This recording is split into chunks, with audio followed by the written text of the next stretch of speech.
semoga dimanapun kalian berada, kalian tetap sehat ya. Gak boleh sampai sakit, apalagi di masa pandemi ini. Oke?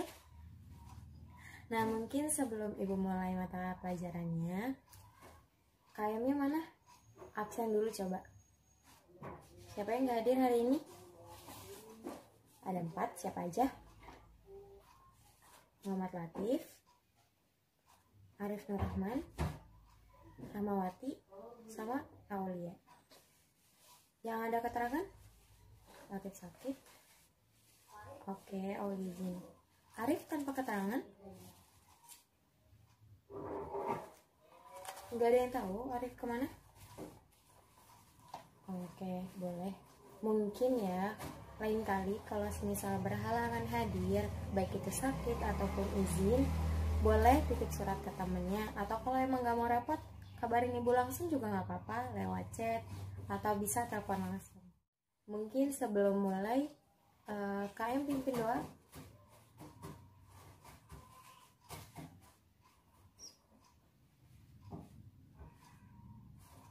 Doa dicukupkan.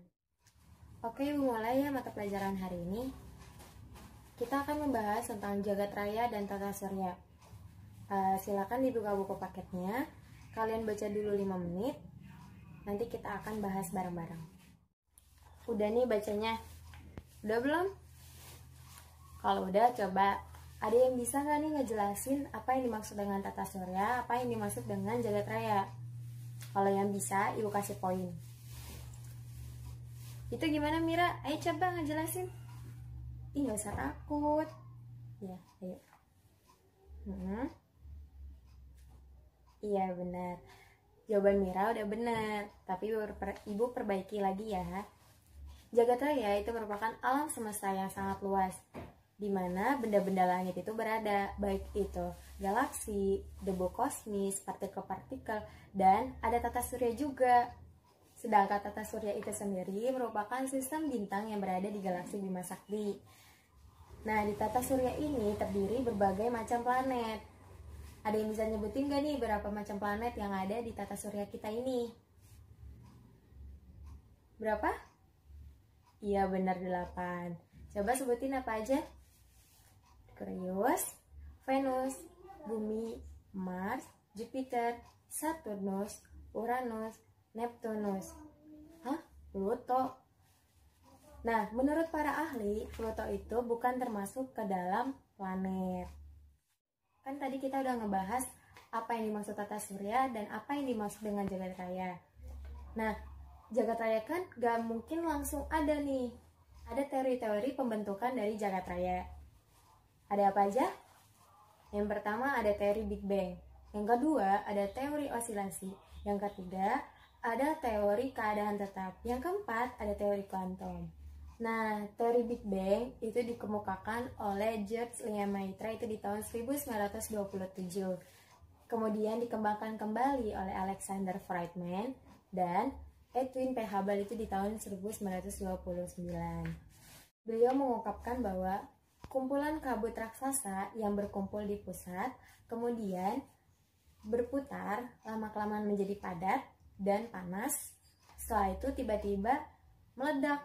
Dan ledakannya ini hingga ke seluruh alam semesta dan berubah menjadi galaksi-galaksi dan nebula-nebula. Nah, yang kedua itu ada teori keadaan tetap nih. Teori keadaan tetap itu dikemukakan oleh Fred Hoyle itu di tahun 1948. Dan kemudian itu bersama dengan Thomas Gold dan Herman Bondi. Nah, beliau ini mengemukakan bahwa alam semesta itu dari dulunya itu keadaannya sama. Dan hingga sekarang atau sampai kapanpun keadaannya tetap sama. Baik itu ukurannya dan usianya itu tidak terhingga. Itu kita bisa lihat ya, ada di gambar pertama itu galaksinya saling berdekatan satu sama lain. Nah, di gambar kedua galaksinya saling menjauh nih. Sehingga terjadi ruang kosong atau ruang hampa. Nah, ruang hampa di situ nantinya akan muncul galaksi-galaksi baru. Sampai sini paham? Ada yang mau ditanyain nggak? Oke, gue lanjut ya. Nah, yang selanjutnya itu ada pandangan tentang jagat raya. Ada yang tahu nggak nih ada beberapa pandangan tentang jagat raya?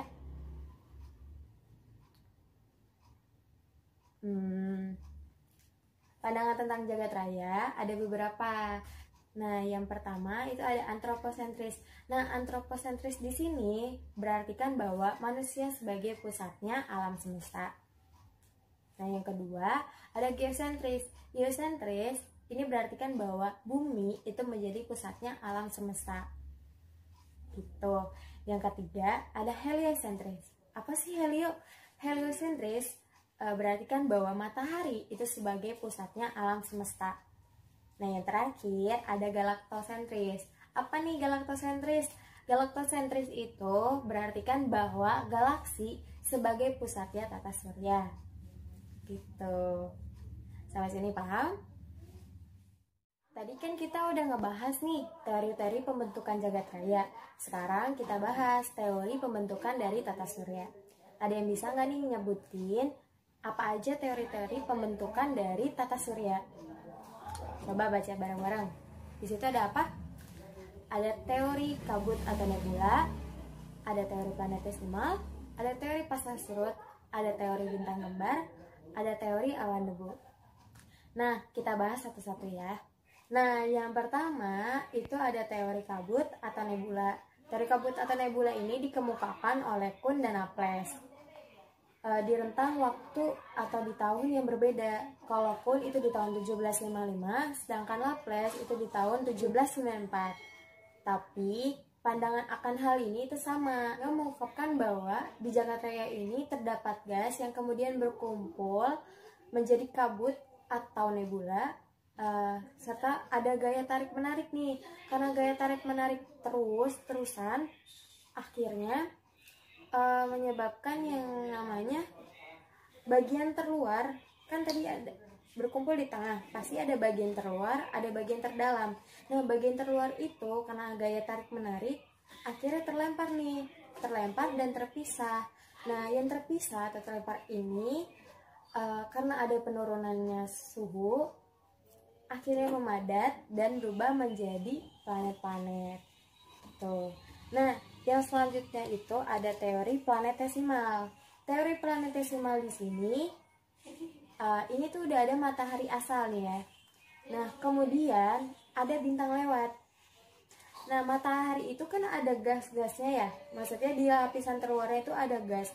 Nah, karena bintang lewat, bahasanya gini, bintang lewat, ada gas dari matahari ketarik nih sama si bintang lewat.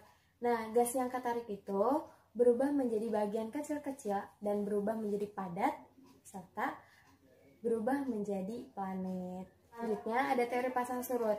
Teori pasang surut di sini sebetulnya hampir mirip dengan planetesimal, hanya saja berbeda di bagian gas-gas yang tertarik. Kalau yang tadi gas-gas tertariknya kan berubah menjadi partikel kecil, meledak terus berubah jadi partikel kecil.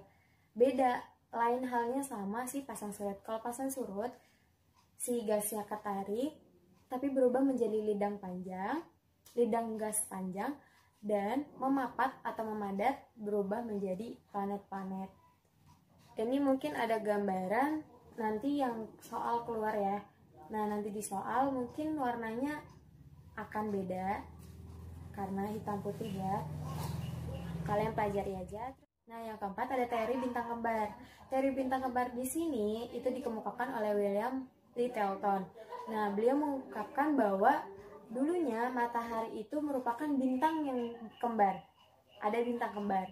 Nah, kemudian ada bintang lewat nih. Bintang lewat tapi menabrak salah satu dari bintang kembar tersebut. Nah, yang bintang yang ditabrak meledak, hancur. Nah, karena hancur ini berubahlah tuh menjadi planet-planet, sedangkan bintang yang bertahan itu berubah menjadi matahari. Kita masuk ke dalam teori yang terakhir, yaitu teori awan debu, dikemukakan oleh Carl von Wee dan Gerard. Beliau mengemukakan bahwa tata surya itu terbentuk dari gumpalan awan gas dan debu yang kemudian mengalami pemalapatan, dan setelah itu partikel-partikelnya tertarik ke pusat awan dan membentuk gumpalan gas gumpalan gas dan kemudian berpilin. Setelah berpilin, akhirnya ada tekanan tuh, saling menekan satu sama lain. Nah, setelah menekan akhirnya menjadi pijar atau matahari. Nah, bagian terluarnya itu menjadi protoplanet. Yang selanjutnya akan kita bahas adalah anggota dari tata surya. Ibu mau tanya, di dalam tata surya yang termasuk ke dalam bintang dan juga merupakan pusatnya dari tata surya, apa sih itu? Ada yang tahu? Iya, benar, matahari. Matahari merupakan pusatnya dari tata surya. Dan jaraknya dari matahari ke bumi itu, atau dari bumi ke matahari itu adalah 150 juta kilometer. Tahu nggak ukurannya matahari berapa? Ukuran setengahnya matahari aja itu udah 100 kali lebih besar dari bumi. Kebayang nggak besarnya matahari itu kayak apa? Iya, besar banget pasti. Dan kenapa matahari disebut juga bintang? Karena matahari itu bisa mengeluarkan cahayanya sendiri. Nah, yang kedua ada planet. Kan tadi kita udah bahas ya, ada berapa planet? Ada 8. Planet ini adalah bintang langit yang mengelilingi matahari pada lintasan yang stabil. Tadi ada berapa planet kan? 8. Ada Merkurius, Venus, Bumi, Mars, Jupiter, Saturnus, Uranus, Neptunus. Kita bahas satu-satu ya. Planet pertama itu adalah planet Merkurius. Planet Merkurius memiliki jarak ke matahari itu sekitar 50 juta kilometer.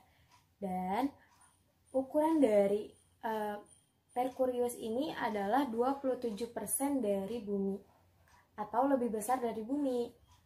Dan karena dia terdekat dari matahari, otomatis kena panasnya matahari dong.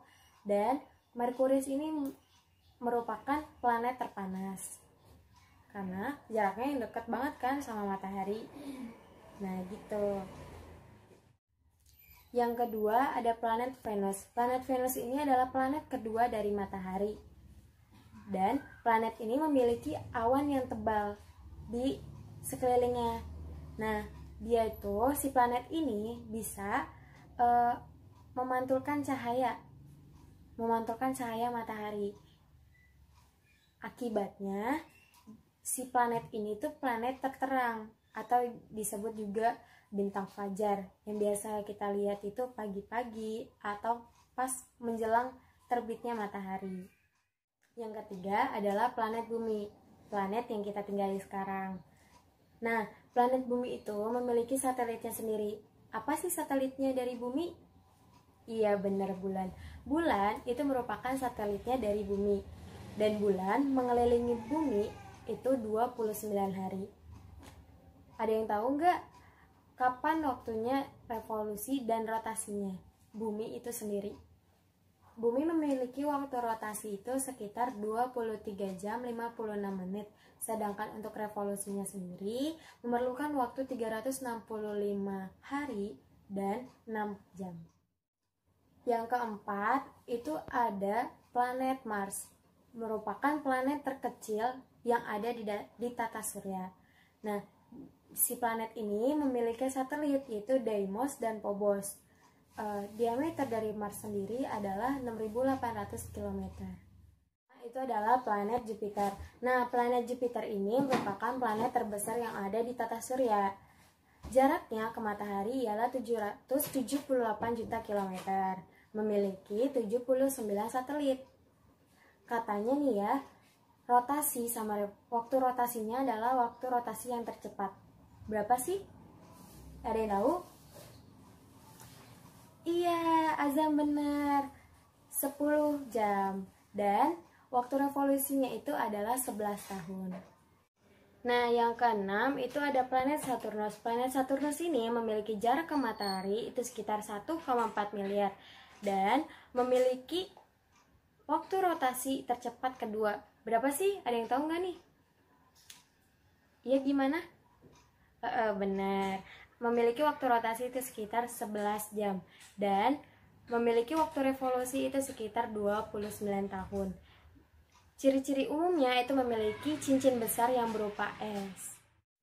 Yang ketujuh itu adalah planet Uranus. Planet Uranus di sini memiliki jarak ke matahari itu sekitar 3 miliar dan memiliki waktu rotasi itu sekitar 17 jam dan waktu revolusi itu 84 tahun dan merupakan planet luar. Dan planet ini memiliki 27 satelit. Yang terakhir yaitu ada planet Neptunus. Planet Neptunus di sini memiliki jarak ke matahari itu sekitar 4 miliar kilometer dan merupakan planet terjauh dari matahari. Maka dari itu, planet ini merupakan planet terdingin. Memiliki 14 satelit dan memiliki waktu rotasi yakni 16 jam dan waktu revolusi 165 tahun. Anggota dari tata surya yang ketiga yakni bulan. Nah, biasanya kan planet mengelilingi matahari. Lain halnya sama bulan nih. Bulan itu mengelilingi planet. Dan planet luar itu memiliki jumlah bulan yang terbanyak lebih banyak dari planet dalam. Dan ada beberapa planet yang tidak memiliki bulan, yakni Merkurius sama Venus. Anggota tata surya yang keempat yakni asteroid. Asteroid di sini merupakan bongkahan sisa proses penciptaan planet dalam dan ukurannya itu lebih kecil dari planet. Dan sebagian besar orbitnya itu berbentuk lingkaran yang seperti donat. Nah, biasanya itu juga tersebar di antara Mars dan Jupiter. Disebut juga sebagai zona sabuk asteroid. Yang kelima itu adalah meteoroid. Meteoroid di sini adalah bongkahan kecil yang ukurannya di bawah asteroid dan beberapa di antaranya merupakan puing-puing yang dilepaskan oleh komet. Nah, kalau misalkan nih ya, si meteoroid ini tabrakan sama atmosfer bumi. Nah, nanti tuh ada timbulnya uap panas dari gesekan molekul udara. Gitu. Nah, yang keenam, yang terakhir ada komet nih. Komet ini merupakan sisa-sisa benda langit dan sisa-sisa pembentukan tata surya yang terjadi itu tuh miliaran tahun lalu. Nah, sisa-sisa itu tuh disebut juga komet. Ada yang mau ditanyakan? Cukup ya? Oke, mungkin karena waktunya sudah habis, kita tutup ya mata pelajaran kita kali ini. Semoga bermanfaat juga buat kalian. Dan jangan lupa itu, buku paketnya dibaca buat mata pelajaran yang minggu depan. Biar nggak kosong-kosong banget pikiran kalian. Oke, sampai jumpa minggu depan. Ibu akhiri. Assalamualaikum warahmatullahi wabarakatuh.